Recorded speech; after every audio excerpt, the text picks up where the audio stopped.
Can you see the screen which I shared with you, the PPT? And also give me a signal that whether I'm audible to you or not. Yes, sir. So you can reply. Yeah, thank you. Yes, sir. Now, yeah, thank you guys for replying here. Okay, so as you know that first we are going to revise what we did previously. So is there anyone who remembers what we did in last session? Yeah, there are responses. Let me read. Yeah, Shyam is saying that professional and professionalism. Okay, what we did in that, that was the second module, profession and professionalism. As a part of that session, what we did, if you remember. Otherwise, I'll give you idea. Don't worry.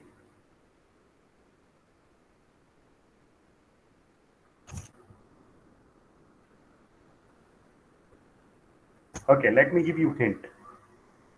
So we started with one video, and that video was actually showcasing the office condition. Now you remember what was that video, and what was the message there?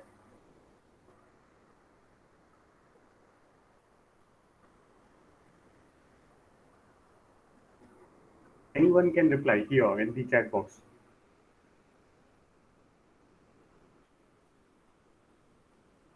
Guys, be active. I know it's the morning time, and our processor is bit slow, but let's get energy and let's participate here. Still no answer. Should I point out to anyone? And then I'll get to know whether the person was active in the last session or not. Be participative. Otherwise, it will be only one-way communication, and that I don't want. Okay, Ayush replied here. Video was about interaction between an employer, and the client. Yes, there was Sardarji, if you remember, and there was a watchman and director as well. So director was actually not behaving properly according to, he was actually not having professional behavior with the watchman. And Sardarji, the client, he was by way of his act, he let them understand that that person's job is also important and you should also have to respect. So that was the video that we have seen. And there was another case study. So that case study was about Johnson and Johnson, and then there was a quiz.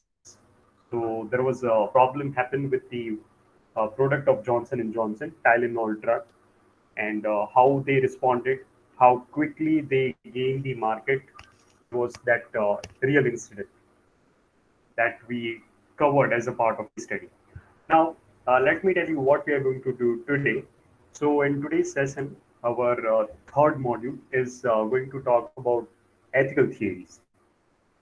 So, as a part of third module, we are going to first of all see the basic ethical principles, then a few moral development theories, then learning from some hypothetical situation. I'll present some hypothetical situation to you, and then based on that situation, a few questions. So there you have to also provide your reason, and then there are 10 different ethical theories which are also part of our module, and all the theories are having their own different messages. We are also going to talk about all theories. So this is actually a big module, and it will take 3 sessions. And we are here in the first session, in which we are going to start with basic ethical principles. Then UV um, activity, that means exercise. Then we are also going to see moral development theory. Fourth one is story, but if quickly cover this story in the next session. So I hope all of you are ready, and we'll start with our basic ethical principles, the first part. So there are actually six basic ethical principles, and the meaning or the having of this principle or studying this principle means that we can get the idea regarding what kind of behavior can be categorized as ethical. Sometimes we do know that we are not following ethics in many situations. Now, based on that, let me ask you first question to all of you. And here everybody should have to reply and should have to tell me your opinion. Uh, so this is a personal question to all of you. Do you think that you are following ethics 100%? Or you can also tell me the percentage about your ethics following. Let's say that if I'm following ethics in my life somewhere near to 70%, so this is my thinking. So that's how I can define. Or there can be a person who can also say that I'm following ethics 100%. So let's quickly get everybody's reply. Everybody should have to reply here in the chat box, and let's get your answer. And it is also not so hard. I won't judge you on the basis of your percentage. Don't worry. So tell me, from 1 to 100%, how much you can rate your ethical behavior?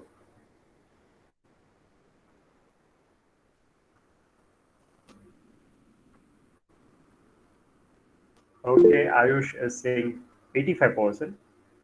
Nasib Patel is saying 80%. Only two response. I want everybody's response. So, guys, participate here. You just have to tell me the percentage.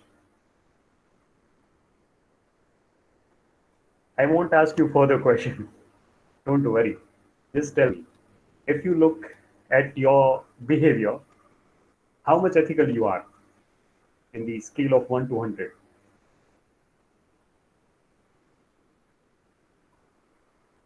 Nigam is saying 70%. Parth is saying 70%. Great. Guys, if you are here, you have to participate. Otherwise, I'll assume that you are not here. Right? And it is quite related with your active attendance. Pratik is saying 75%. Shyam's answer is 70%. Ronak is 75%. Mahek is saying 70%. Yash 70%. Monal 75%. Sanskar 75%. Chan 70%. Jai 60%. Mehfooz 70%. Darshan 75%. Ayush Parekh 80%. Great. So far, not everybody responded. See, here we are just taking a poll. And if you think that you are following 100%, then also it's fine. I won't question you. And I won't tell you that specify where you are following ethics 100%. So then Utsav is saying 75. Mihir is also saying 75. Krunal is also saying 75%. Great. What about others? Still, many people are missing. Currently, 47 people are here. Parth Chiman is saying 80%. Dwarkesh is saying 70%. Okay. Yeah. So basically, from your poll, I can get to know that there is no one who is saying I am following ethics 100%. I'll give you a reason why you guys are also saying that 70 or 75% or 80 is the range, because many times it is difficult to follow ethics, and there are also probably many situations. Sometimes it can also lead to ethical dilemma that we are also going to discuss as a part of this module, but later on. That means in next session we are going to discuss. So now let's start with the basic ethical principles.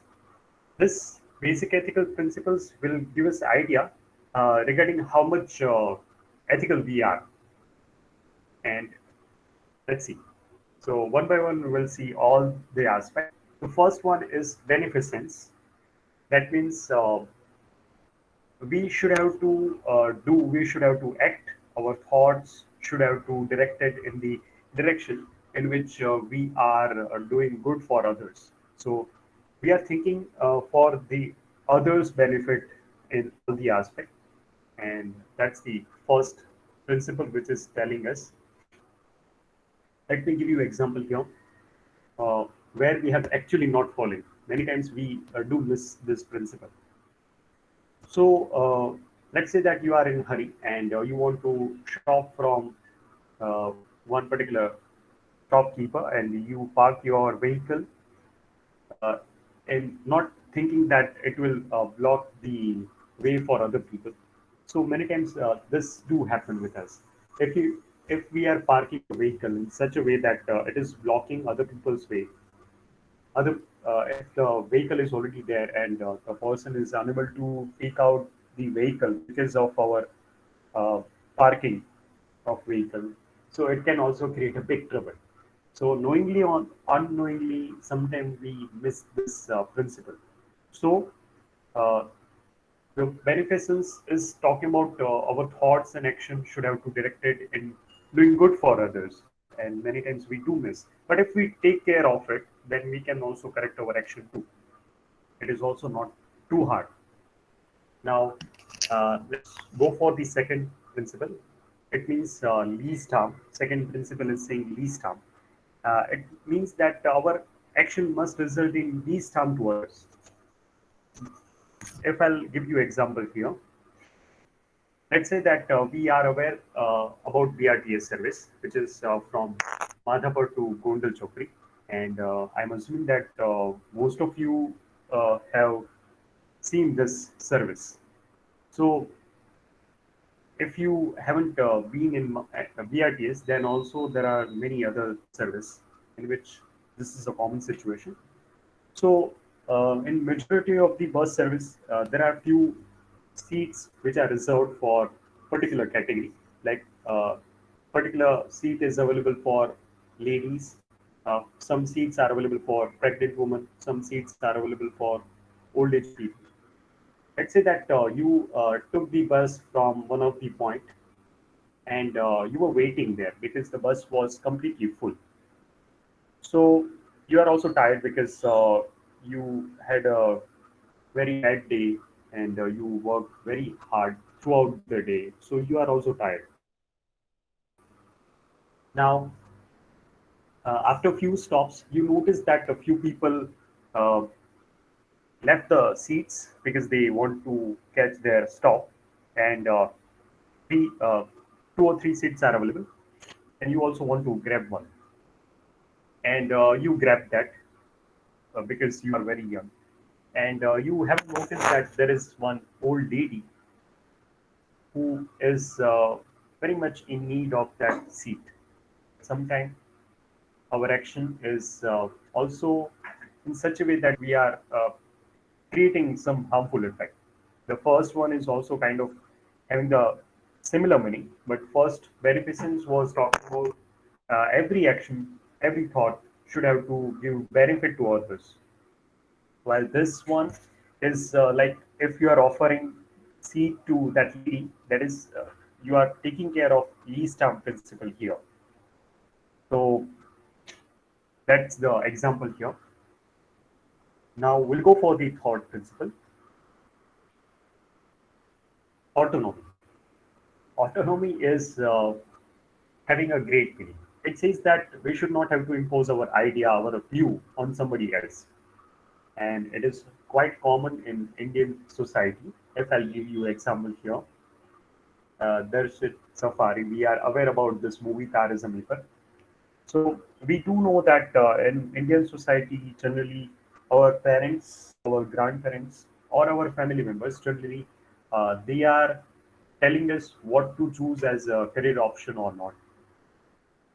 So whenever you are completing 10th or generally 10th, so you also face this situation.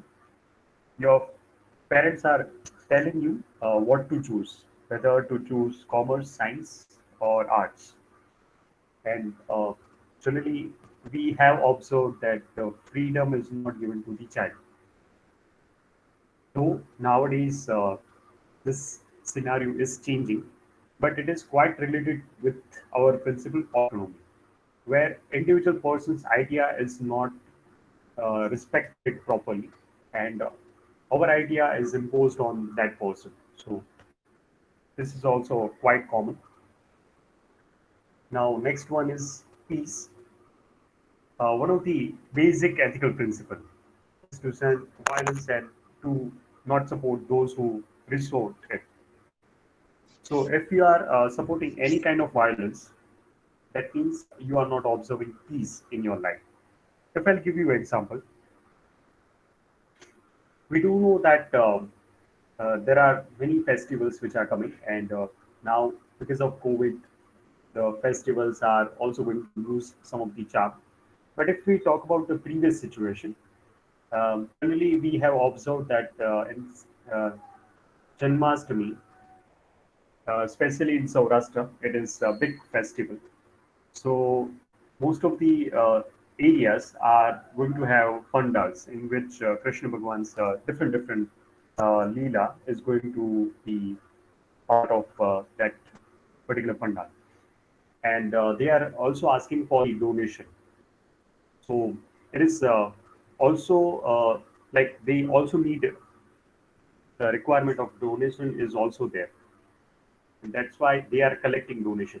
But let's say that you already donated in 2 or 3 places. After that, visiting third or fourth place, if somebody is forcing you to again donate, and there is no need because you already donated and you are also telling them, but they are being aggressive. So sometimes it can also cause direct effect to the peace, and it can create a non-violence. We have seen that many times in Indian society, the religious aspect is creating a big violence. We have seen so many past.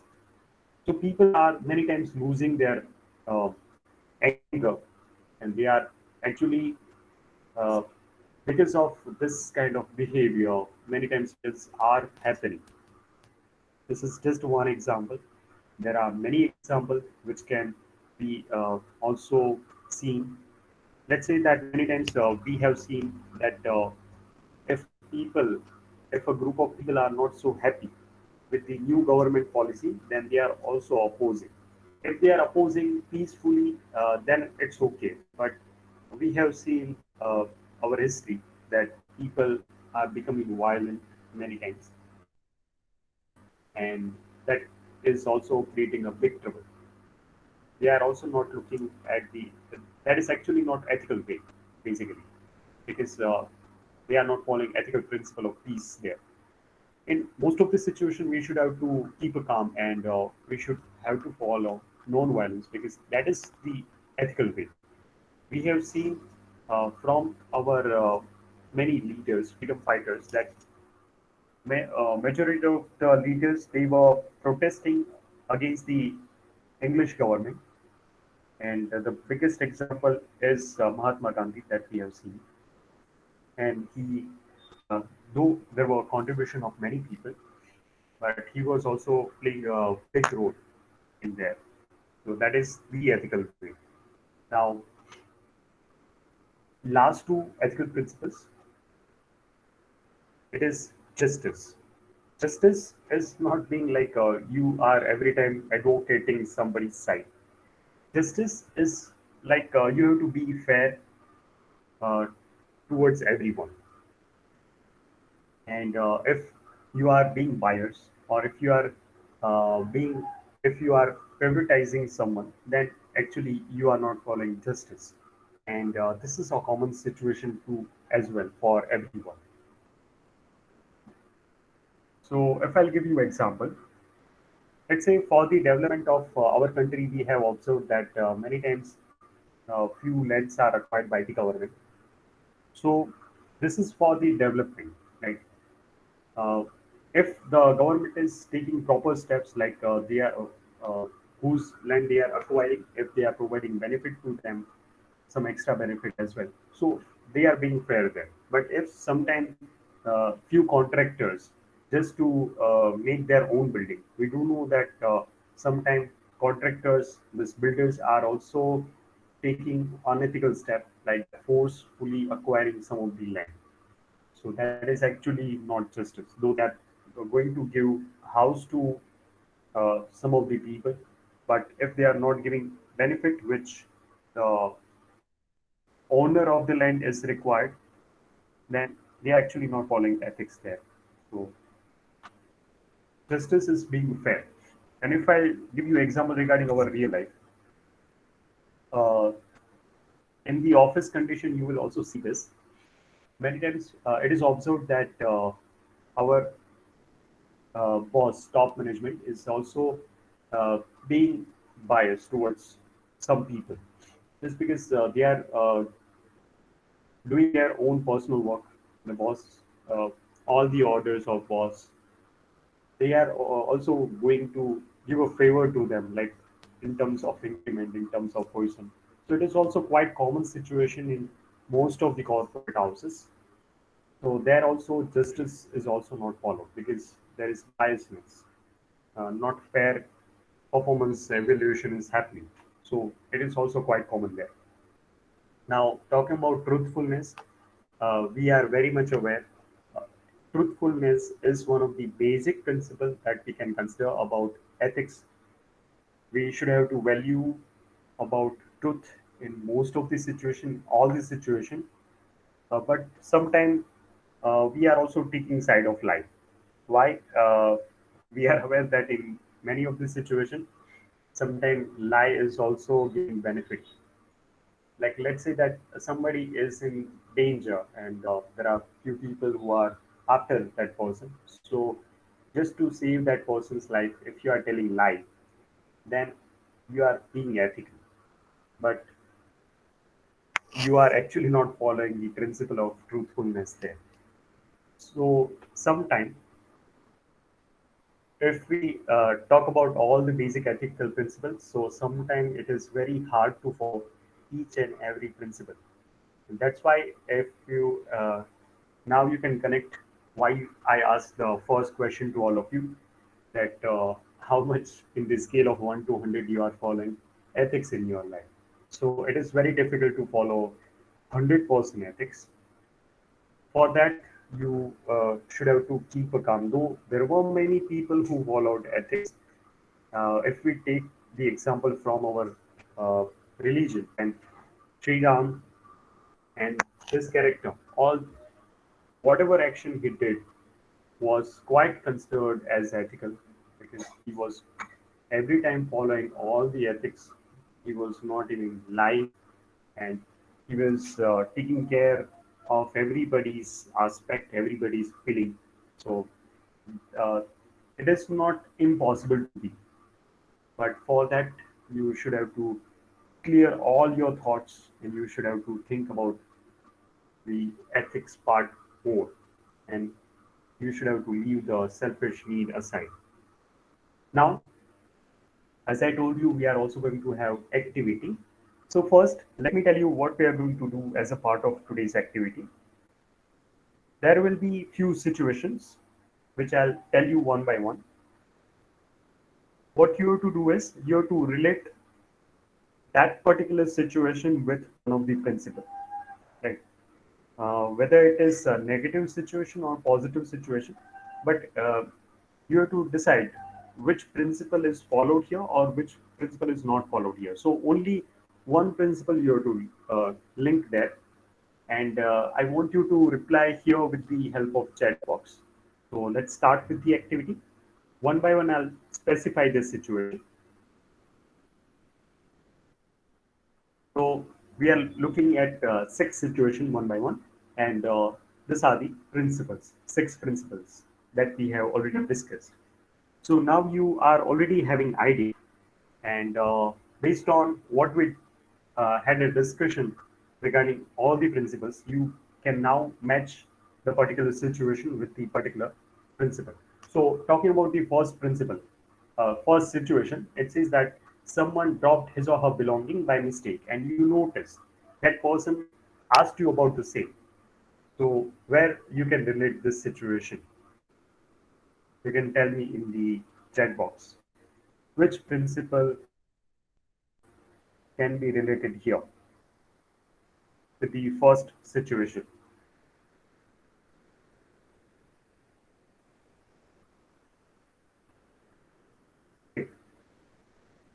Somebody dropped his or her belonging. Let's say purse is dropped, and you notice that the person dropped his or purse by mistake. Now the person is asking you, have you noticed? So what you will do and which principle is quite related here? Yeah, Ayush replied truthfulness. Nigam is also replying truthfulness. Asid is saying also truthfulness. Great. Yash, uh, Darshan, Shyam, many people replied. Great. Ronat, Mukul, great. Mahek. So, majority of you are saying truthfulness, and it should have to be that. Let me tell you. Let me show you the correct. So, yes, it is related with the truthfulness principle. Now, the second situation, it is forcing your friend to join the event, even though there is other event which he or she wanted to attend. So, where you can relate this? Ayush is saying autonomy. Okay, I think others are thinking.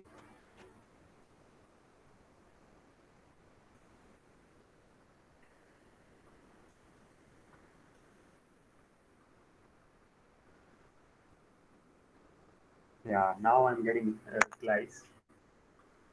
Shyam, Dwarkesh, Nasib, uh, Pratik, Ayush, Mukund, Dhanraj, all of you are saying autonomy. Even Ritwik is also saying autonomy. Great, guys. Thank you for replying here. And let's check whether it is matching with your answer or not.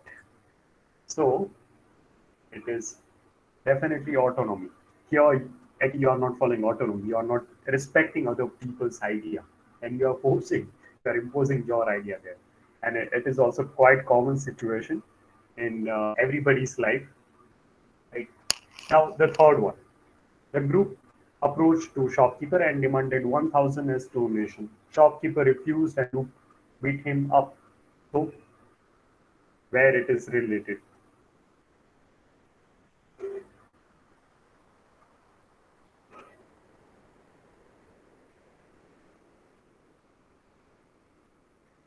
What do you think? Where we can relate? Nasib is saying justice. Ayush is saying peace. Mukul is saying justice. Okay.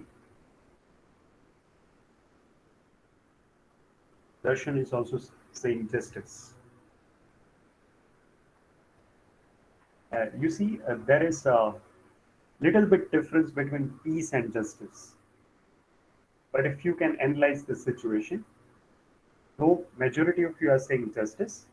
But if you recall what we had a discussion regarding peace, peace is something in which violence is not an option. Non-violence should have to be observed. Here, the group is actually having a fight with the shopkeeper, and they are going to beat them. So actually, this is related with the peace, which I think Ayush identified correctly. Now let's go for the next situation. It says that an unfortunate accident where a person has been badly injured and required urgent help. So where we can relate this? You notice that there is a big accident happened. There is no one. There are no people around that person. The person is asking for the help. So what you should have to do? There's no one around you.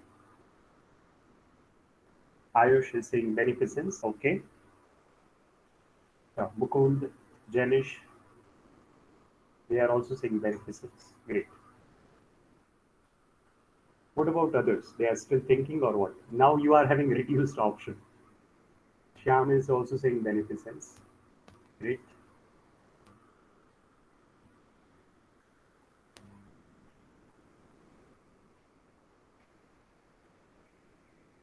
So yes, it is related to beneficence. If you remember, we should have to act, and our thought should have to uh, give a benefit to other people. So that is beneficence because the person is asking for the help, and you are helping the person. Now, the fifth one: the lift is about to full, and you choose to go by stairs as one old lady is coming for the lift. So where we can relate this?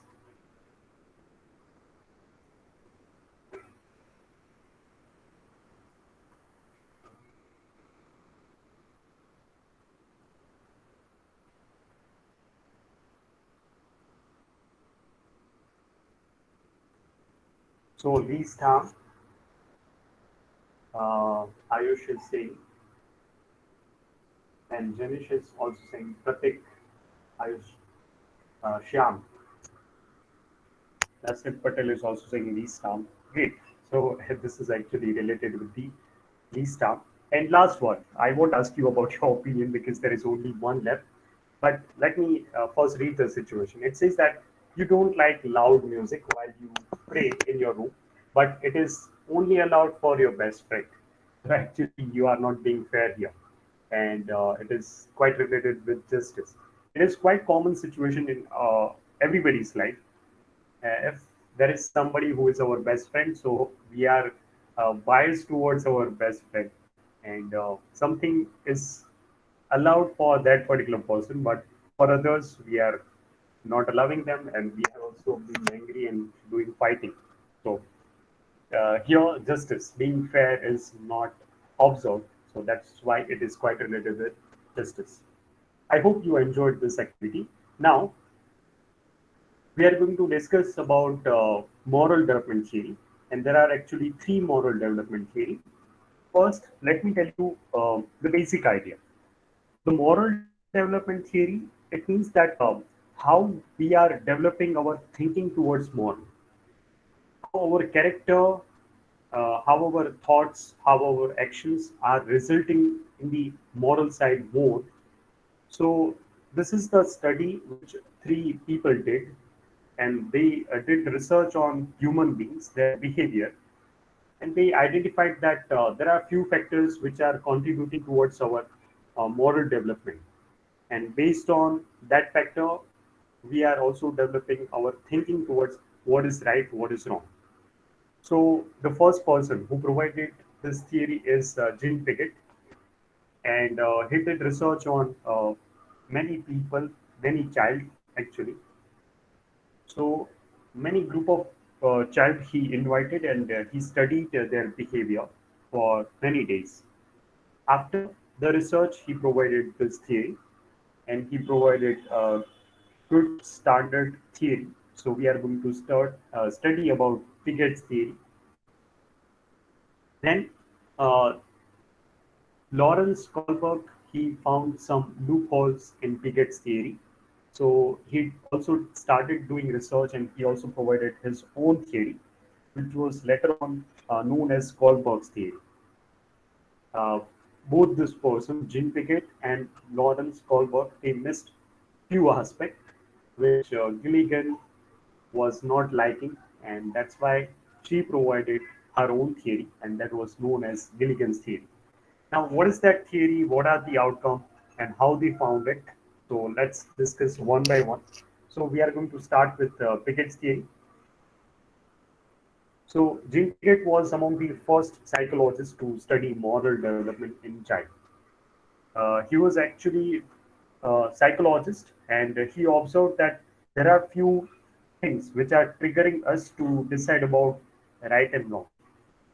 So he wanted to know uh, when and how we are actually developing morals in our life. So he started study few children, and he got to know from their behavior about different aspects. So we are also going to discuss what are those aspects that he got. It is essentially a two-stage theory that applies to children of two age group, 6 years old and 12 years old. Basically, when he started doing research on children, there were many stages he found, and later on, after thinking much, and after observing a common qualities in few group of children, then he merged and then he provided only two-stage theory. So we are going to study about the latest version, that is two-stage theory here. First, when he started doing research, he identified these four stages: birth to 2 years, then 2 to 7, 7 to 11, and then 12 and up to. So uh, we are very much aware that we are learning from our environment, uh, our parents as well, grandparents as well, and the people who are around us. And they are giving their idea, and afterwards we are also having a similar thinking. Then few changes are also observed uh, by way of experience. So Pickett provided two-stage theory, and we are going to start with the first stage, which was typically 6 years old. You can consider here from 0 to 6 years how child is behaving and what kind of factors are created its moral development. So one by one, we are going to see all the aspects. So talking about the first point, that is point of view. We do know that at this age, child is not having his or her own point of view. Whatever we are saying, they are repeating, and many times their actions are also kind of mirror image of what the people around the child is doing. So child has a single and absolute moral perspective at this age. They are not having their own point of view, or they are also not looking at the other aspect too. So that's why if you are telling something to the child is going to believe, because at that age, child was not having that much thinking ability to question particular situation. If we talk the rules, we are very much aware. Uh, if you have noticed any child in your life, then whenever you are telling something to the child, like there is a rule which you should have to follow, so child is going to believe that. And generally, if I'll take the example here, let's say that if somebody is telling the child that don't go at this place, there is a ghost. So child is actually believing it, and that's why, from the child's point of view, if we talk about the rules, then rules are unchanged, which they think, and it is carved in stone. That means nobody can change. There is a rule which everybody should have to follow. So that is a rule, and if somebody else is also coming at home and you also already told the child that don't go at this place, there is a ghost, so he will also repeat and tell you, don't go at this place, there is a ghost. So they are thinking that there is a particular rule which everybody should have to follow, and some rules are unchanged, nobody can change that. Talking about intention, so the extent of guilt is determined by the amount of damage done by the act and not by the motive behind the action. At this age, we do know that child is sometimes not understanding the situation because they are not uh, developed or matured enough to think about the other aspect. Let's say that some parents are saying to his or her child that we are not going to buy this particular toy. So still child is not going to consider that aspect, and he or she is going to demand. He or she is not going to check what kind of financial situation, what kind of mental situation their parents are having. So actually, the intention behind any kind of action is unnoticed to them. They are not checking those aspects as well. Talking about the punishment, we do know that child is very much punishment oriented, and they are thinking that if something is forbidden, something is punishable, then it is morally wrong. So this is the basic idea. If if they are doing something and their mother or their father or they are becoming angry, so they think that it is wrong to do, and that's how they are forming their idea regarding moral there. Last point is about respect for authority. So here we do know that the external authority for the child is normally parents. In our Indian society, we can also consider grandparents. So child has tendency to run to one of the parent for protection or justice. So whenever they are being wrong, they did something by mistake or they did something wrong. So they are generally running towards the authority, that means towards their parents, for the protection, because they think that only they are having power to save them, and they are right now very much small. They are unable to do or protect themselves. So it is quite common here regarding that particular age group. Now we are going to see a complete different aspect. The second category is talking about 12 years and more than 12 years. So after 12 years, what kind of changes are happening in our mindset regarding moral? So let's discuss about one by one. So the first thing is about point of view. Now, child is aware of a differing viewpoint. So we are aware that whenever uh, we are growing, after a certain age, we are also thinking about many other aspects, and there is a great possibility that you will also present your own different point of view, which is quite different from your parents, from the other people. So then you will get to know that I am also having thinking ability and I can also apply and I can also question some of the things. So that is about the first point. And then talking about the second aspect, which is about rules. Now, do you think that if you now tell the 12 years old or the beyond 12-year-old people that don't go at this place, there is a ghost? No, the child is not going to actually obey your words. He will question you why, and he will also check and will tell you, I checked there, there is no ghost. So don't say those kind of false words there. So it is also quite a normal thing in this age group, because here the child is actually developing his own thinking skill, and that's why they do know that now rules are actually made by the people and it can be altered by the people too. It can be changed. There is no like rules cannot be changed. So now they are having this ability to question as well. Talking about intention, so the child judge action by intention and not by consequence. So now the child is also thinking that what is intention behind saying something. They are also taking care of somebody else's feeling, their emotional aspect too, and that's why for them some of the things are also considered on the basis of intention. Talking about punishment, he or she is of view that punishment must compensate victim and help the culprit recognize why the act is wrong. So at this age, now the child is also going to question why some punishment is given to them. If they did something wrong, they will also question that this is a very harsh punishment. I am not going to follow your punishment.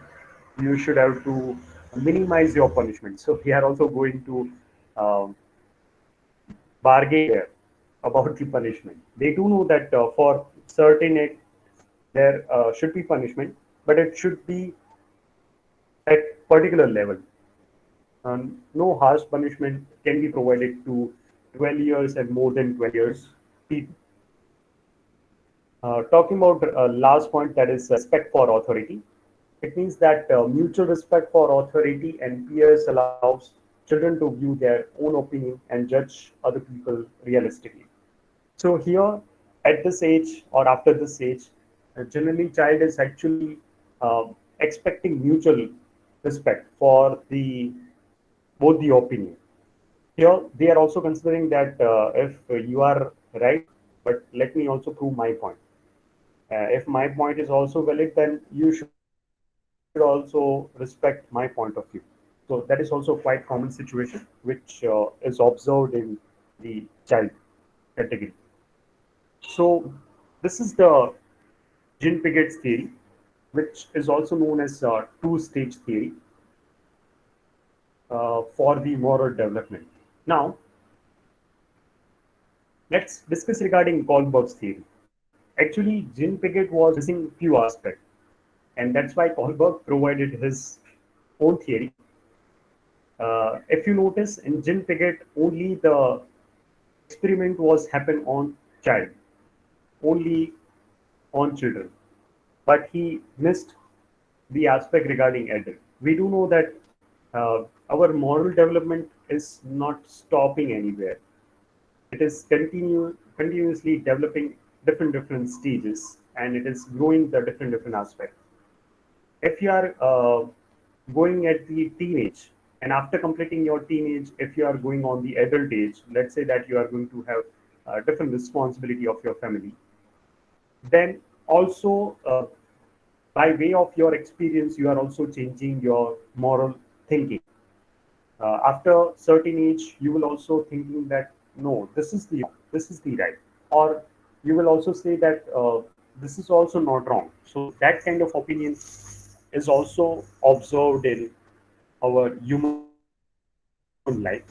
So that's why Kohlberg did extensive research and modified Pickett's work, and he provided his own theory, in which he provided 6 stages, considering all the age group, even adult group.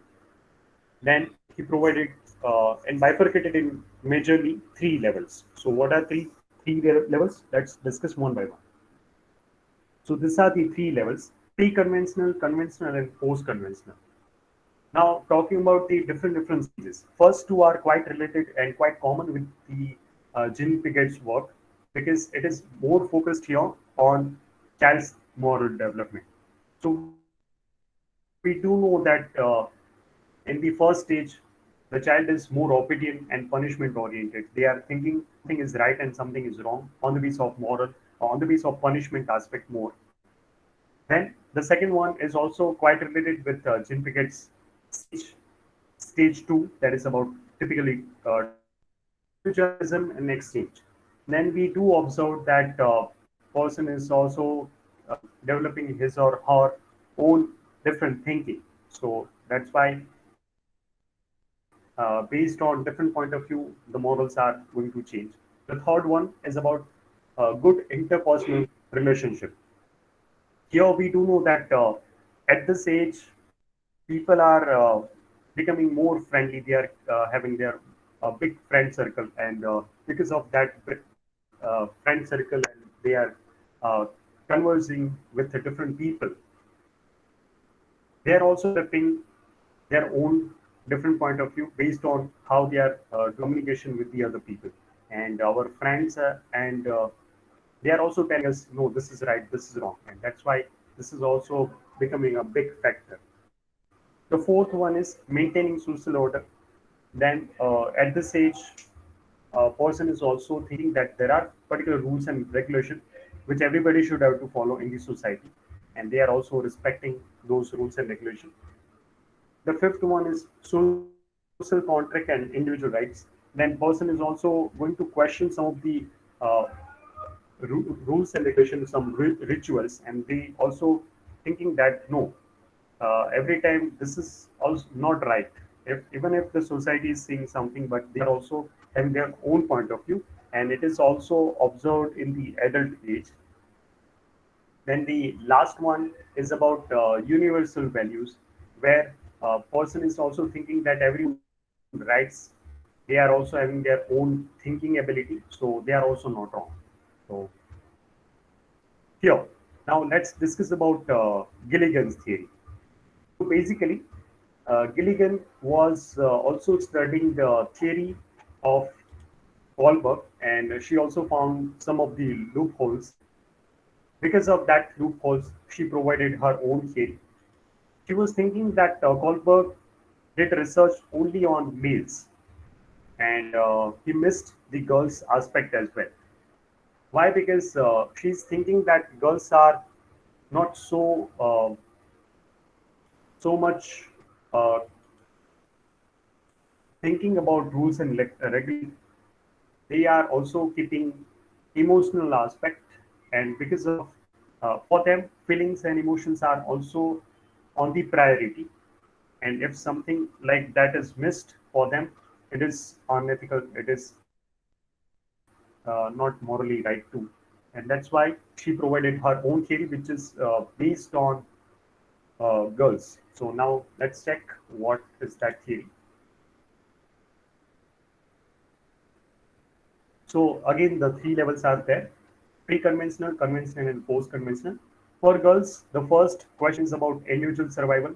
Though we are observing that nowadays it is changing, but many times favoritism is also observed, like particular family.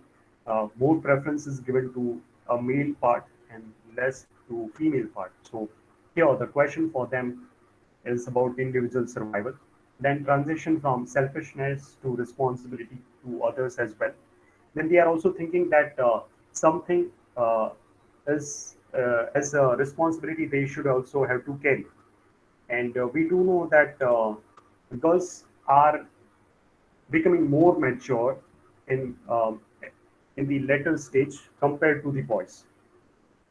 They are thinking about responsibility as the priority, and they are becoming more mature at the early age compared to boys, and this is also quite common, which is observed. Then transition from goodness to truth, that she is person to.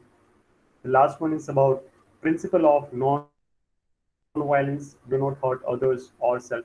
So here, the female, for them, non-violence is one of the important aspect which they are considering. They are also thinking that everybody's emotional aspect should also have to be considered, and that's why non-violence and everybody's response is big on priority. Now, we are going for the attendance. Only minutes are left for you. I hope you learned many aspects, and still this module is not over. We are going to discuss about many other aspects as well. So guys, I shared the Google Form link here in chat box. You are requested to mark your attendance in Google Form, and after marking your attendance, you are also free from my side. In case if you are having any doubt, I am still available here. You can tell me with the help of chat box. And even if you are facing any trouble with the Google Form, please let me know. But don't go without marking your attendance.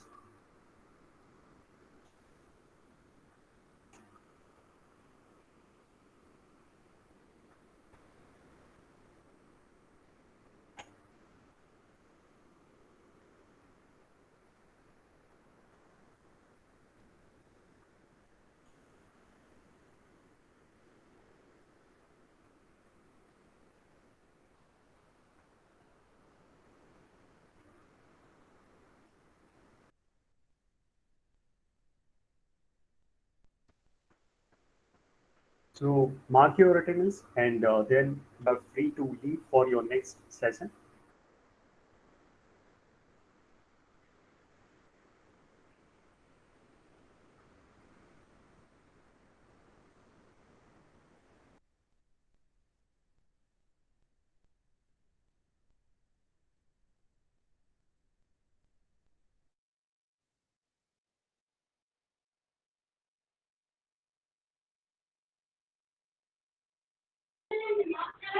Sir, can you resend the link?